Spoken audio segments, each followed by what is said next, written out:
All right, everybody, welcome back. This is Taro. So now I'm going to go into the concept of opportunity cost. So you might be asking yourself, what exactly is opportunity cost? So I'll give you two examples here. So an opportunity cost is, let's say I'm a really good Hearthstone player. Let's say I wanted to stream Hearthstone for a living. So what I can do is I could stream Hearthstone for a living, and maybe I make like $5 an hour or something like that. So I stream for 8 hours a day. I make $5 an hour. That is $40. I make $40, and like I'm proud of that, right? So I could do that, or I could go to my job as an English teacher for Taiwanese kids. I can play with them. I can have fun with them for 4 hours, and 4 hours during the day, and I can get $100 back. So the opportunity cost of being a professional Hearthstone streamer and making $40 is that I lose out on the opportunity to make $100. So so if I were to actually stream and do it professionally, I'd lose like $60 a day doing that. Okay, so that's a version of that. Let's apply it to Hearthstone itself.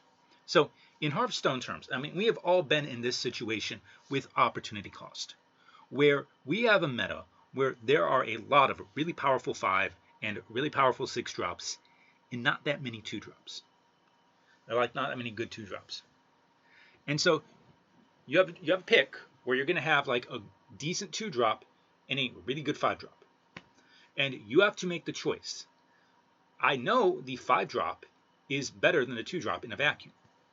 But if I give up on this 2 drop, I might not get it again.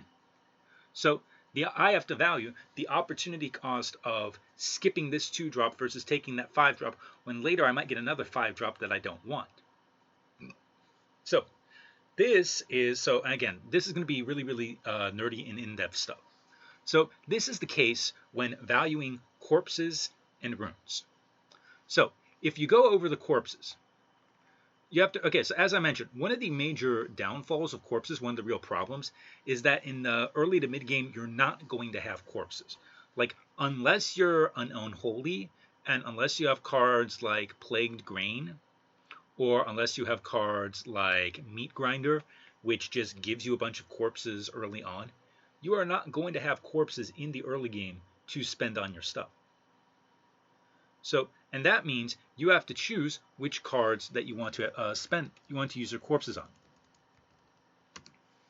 So this comes in the draft, and this comes in the draft, and this comes in your hand.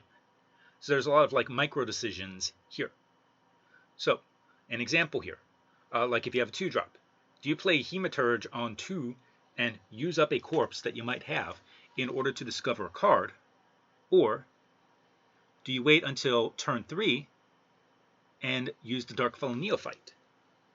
Do you Hero Power?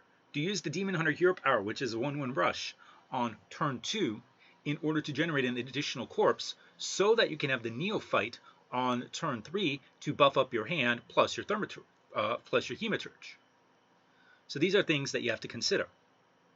Then you also have to consider what are really the value of corpses. So example here, Blood Tap. Give all minions in your hand +1/+1, spend 3 corpses to give them +1/+1 more. We've established that a corpse is roughly about 1 mana worth of value. We've established that this card is by itself going to be undervalued for what you would expect from like this kind of hand buff. So now you're spending 3 mana, so you're already spending 2 mana to get an undervalued hand buff. Now you're going to spend 3 mana to buff it again. Like 3 mana's worth of value to buff it again. That doesn't seem like a good investment. Again, we have things like Grave Strength here. So on the other hand, you have Grave Strength here. Give your minions +1 attack, spend 5 corpses to give them +3 instead. So in a vacuum, this is horrible. Like, right?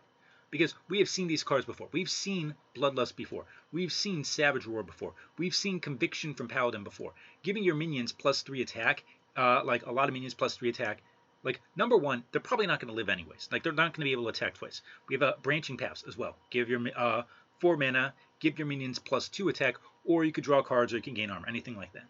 So, in a vacuum here, Grave Strength is kind of a bad card. But if you get to a late enough point, then it doesn't matter. All right. So I'm getting a little bit distracted, a little bit off curve here. So, anyways, the point I'm trying to make here is that with corpses, you kind of don't want to have a Deathbringer here on 3, and then have a Tomb Guardian on 4, because then the cards are going to be undervalued. So you kind of want to balance how many cards you have, curve cards that have corpse abilities. Now, the flip side of that is the later the game goes, the more corpse cards you have, like the more corpses you're just generally going to have. And there's going to be a point, like as I said, the corpse is like basically an extra mana worth of value, but you might not have enough stuff to use corpses on. So what do you do there is you need certain cards which are basically just like corpse stumps. So the two key ones, which every single spec gets, Corpse Bride, spend up to 8 corpses, summon a Risen Groom with stats equal to the amount spent, or Malignant Horror, Reborn. At the end of your turn, spend 5 corpses to summon a copy of this minion. So both of these cards, they're cards that you use them because there comes a point in the game late enough where you just have no use for the corpses anymore. You just need to use them to generate something. So here, even though 5 corpses to summon a 2/4 with Reborn is mediocre, there's still going to be a use for it. Here with Corpse Bride, even though the Risen Groom, so even though you're spending 1 corpse for 1/1, 2 corpses for 2/2, even though you're kind of getting undervalued here, you use it because you just need something to spend corpses on. So Arena, you're not going to have the Marlgar. Like, it's very, very unlikely you will get Marlgar in Arena and be able to spend your corpses on this. So corpses as a concept are so this is kind of like why I like corpses, like being in depth about it. And the reason there, as I said, the reason is because you kind of need to balance things. You need to balance how many corpse cards you do take, because you don't want to take too many, otherwise you can't use your corpses. But you don't want to take too few, because otherwise your corpses are just going to go to waste. And then, like, if you mulligan, if you draw, which cards do you play? Do you hold out, like, instead of playing the Deathbringer here, do you play like a 2-drop or something like that, so you can play this, so you can get the corpse value later out of it? And so I think that I'm saying, like, there is a intrinsic value to corpses that kind of changes as the draft goes on. So that's basically kind of like the nitty-gritty on corpses. That's the opportunity cost there. Now, the secondary opportunity cost here is card breaks. I'm not sure. Let me see here. Can you guys see? No, you guys cannot see. Let me zoom this in here as much as I can. Hopefully you guys can see well enough on YouTube. It's showing up well enough on my screen. So over here, what have I got here? See, can I move my camera? Okay, I can move my camera here. Hello. So what I got here in the top left corner is I did napkin math and generated a giant spreadsheet worth of calculations to basically calculate what the average arena card should be, how much you should get of each one of them. So in general, so what I did was I used, these are how many cards are in standard right now in Hearthstone. So if I use, let's see here, wild, standard, neutral. If you take a look at here, it's standard. Like, you get 241 commons, 87 rares, 71 epics, 98 legendaries. So I'm using that as kind of like a baseline of what would be in Arena. So you have each of these here. You have a multiplier. So, like, you're going to get twice as many commons as rares. Like, for every 1 legendary you get, you'll get 2 epics, you'll get 5 rares, you'll get 10 commons. So these cards, like how often they show up, that's the multiplier here. This ends up being like the chances, like the value of what you're going to get. And now here, chance per pick is what I do is I run the chance you have 30 picks in a draft, and I did calculations basically to say what is the chance that in like one pick in the draft you are going to get a specific card from this rarity. So you see, there's like 241 common cards. So what is the chance that that if you want one out of those 241 common cards, if you want, uh, it doesn't work because you have a much smaller set, but piloted shredder. If you want a piloted shredder, what is the chance that one of your picks is going to be a piloted shredder? And the answer is less than 1%. But there's 30 picks in the arena draft, right? So I'll multiply this by 30, and you get a rough approximation of how many of these cards you would get per arena draft. And now if we go over here, let's take a look at arena. Let's look at last 7 days. Now, okay, let's look here. Okay, so see, if we go by commons, you can see again it's a much smaller sample size, so these rates are going to be increased. But you see, like Shredder turns up like 38.1%. We look at rares. The best rare is going to be Azure Drake. So that shows up like 21.2%. That's about half. We go to epics. Pilot the Sky Golem, 8.6%. Multiply that by 2.5. That gets you about 21, which is Azure Drake. We go to legendaries. Top legendary, 5.86%. A little bit less than Sky Golem, but okay. So you can see kind of that even though the numbers are not accurate, they're good enough as a representation of the Hearthstone draft system. Now here, I've calculated like all the Death Knight cards. I keep saying Demon, aren't Death Knight. So, class cards get an offering bonus. I know at one point there was a spell and weapon bonus on top of this. I don't know if there's, number one, I don't know if there still is. Excuse me. Just ate dinner. Number two, for simplicity's sake, I really do not want to factor that in. So, I just did like basic dirty calculations here. All right, same idea. How many cards you get, the multiplier on it, and the points you get. So, if you take a look here, like total number of points here is like 39111. Out of these points, 21%, give or take, are going to be class cards, and about 80% are going to be neutral cards, just by the calculations. So you have fewer class cards, but you see them more often here. Like you see it twice as often. Excuse me. All right. So the reason I bring this up is that I talked before about what I did before was I talked about opportunity cost. So the opportunity cost really comes in drafting. Now, remember, you can have up to 3 runes, and you can mix and match the combos of runes. So, as an example here, let's say you pick Blood Rune 3. If you pick a Blood Rune 3, then all the cards that are here in Unholy and Frost, you do not get offered them anymore. So, there's also like here, there are also 8 cards that are runeless that are offered that any of the specs can use. So what happens is, instead of having 28 commons, you have 12. Instead of 21 rares, you have 9. Instead of 9 epics, you have a grand total of 3. Instead of 10 legendaries, you have 4. So, opportunity cost number 1 is if you take a spec, you leave out another spec. So what happens to your drafting ability? What happens to the cards you draft? Well, hello. Let's go over here. Can you guys still see me? Am I fine? Yes. Okay. Okay, you're fine here. All right. I will minimize this because it's still showing up. It doesn't matter. Okay, it doesn't matter. All right, so if we take a look here.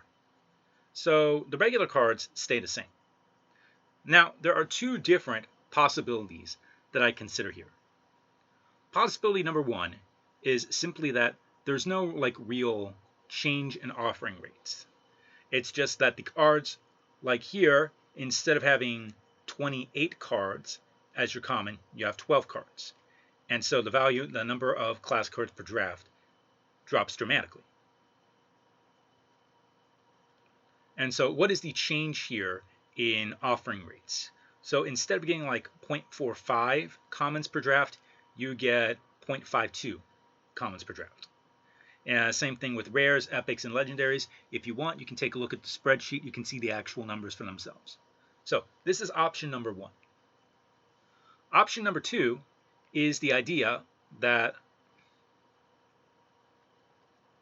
okay, let me get here, make sure you guys can see. All right. Option number two is that you get the same, again, factoring in class cards. You have the same number of class cards, however, the multiplier increases because the cards decrease. This is kind of what happened before with like expansion cards. Like if certain cards were banned from Arena for one purpose or another, then the other cards from that expansion would get an offering rate bonus to account for those cards that were missing. So I went with a second option here where you see here your point total is 826. And if we went back over here, whoops, if we went back over here and up, 826. So basically, instead of getting a 20%, like multiplying the number of cards by 20 to get like the value, how much you expect for them to show up, instead what you do is you multiply them by 46 and 2/3, and you get the same value. So in this case, you have the same number, relatively speaking, of class cards showing up, but instead you get drastically increased values of cards showing up. So instead of like 0.4, it was like 0.43 or something like that, you get 1.06. So like you can go here or you can go here. Now, this is a very, very, very simplified version. This is assuming like on pick 1, you pick a triple blood rune card and you get rid of all the other cards. And that's what it changes. So I'm not, again, this is like simple math just to kind of like show proof of concept. Just like the further on you get in the draft, the harder this gets. So like, or sorry, the lower this is impacted. Now, the reason I'm showing you all this is because what I'm talking about is the idea of an opportunity cost, where taking a blood card means you lose out on Unholy and Frost. And the next question is, are there differences in the powers between each spec? So what I did here, like I'm going to go over the cards. These are all the different cards here. So for example, what I did was I gave the card here.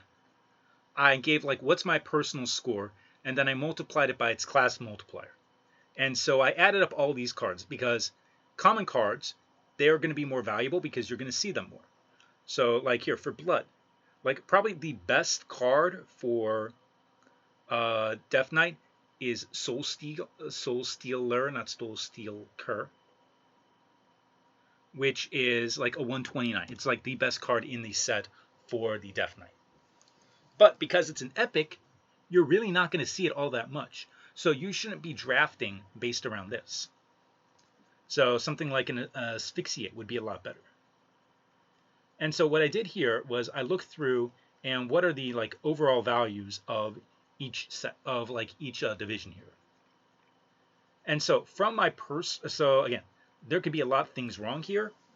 Like Frost in general seems to be a better version, seems to be better than Unholy, and seems to be better than Blood. Now, some of this is just that Frost has more common cards, real good common cards in Frost 1. So that's why it has like an extended value, but it is a value. If we look at the Unholy 2 here, like we see the Blood runes here, you get 5260 for Blood, you get 6142 for Unholy, and you get 5836 for Frost. So again, you look at it, like Unholy and Frost are kind of similar. Unholy has the advantage because they've got, like Unholy just has like better cards here. Frost has the problem that it has Horn of Winter, which is a horrible card that just drags it down. And then Blood because they only have like 2 commons in Blood 2, they have their values just lower. And then over here in Blood 3, Unholy 3, Frost 3, so on, you don't get those cards. So the point I'm trying to make here is that the opportunity cost when it comes to drafting is you have to figure out when do you want to take a certain card. So as an example, let's find a mediocre card here. A Corrupted Ashbringer. If you have a Corrupted Ashbringer versus a couple just like regular 2-drops. So I have it rated as a 57 because I think it's a little bit too slow for Arena. 6 mana, 5/2 weapon, even with Flight Steel, it's just too slow. So even though an Ashbringer might be better than the 2 options, by taking a Corrupted Ashbringer with your first pick, you're locking out the ability to take these cards here. Or you're locking out the ability to take these cards here. And the question is it worth it? Should you take a weaker card so you still have the opportunity later on to take a better card from a different class? And that's going to be something that I honestly think is going to be a personal decision between each player.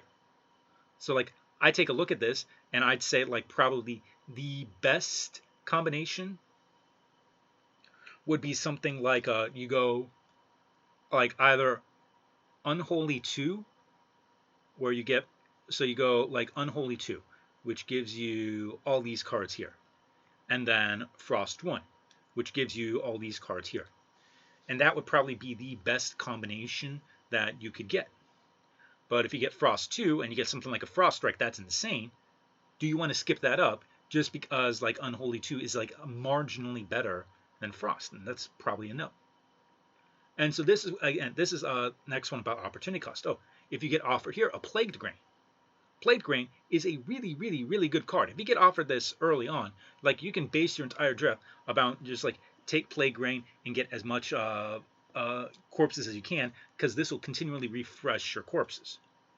So if you get this, you give up on all your Frost cards, you give up on all these cool spells. And is that worth it? The answer is probably a yes. If you get a Soul Stealer, it's Twisting Nether with a 5/5 body. Like, do you give this up? Do you skip this because you want to improve your draft? That's probably a no. Like Frostworm's Fury, like you would never skip this, even though you wouldn't get any Unholy or Blood cards. And so that's basically where I come down to on opportunity cost. When you're playing with corpses, you have to like balance the corpses, the cards that have corpse effects, and you need to balance like the cards that have corpse dumps. So you don't run into a case where you have a bad hand because you can't use corpses, or you have too many corpses and then you can't dump them, you can't use them, and then all that value that you should get is just not there. Same thing here.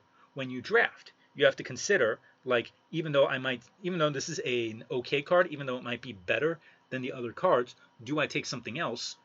Do I take this and lock myself into a certain path, or do I wait and try to find a better path? And those are all decisions, like draft decisions, that I said I wanted to make this in depth because this is kind of like just me nerding out, but something I want you guys to consider with it. And so this is why I'm excited for the Death Knight class. All right, I'm going to move myself back up here, and yep. Okay, so that's it for this. Next video is going to be the card reviews. I will start with the core set. I'll see how long that takes me, and then I will go over to the Path of Arthas set and the MLK set. So see you guys then.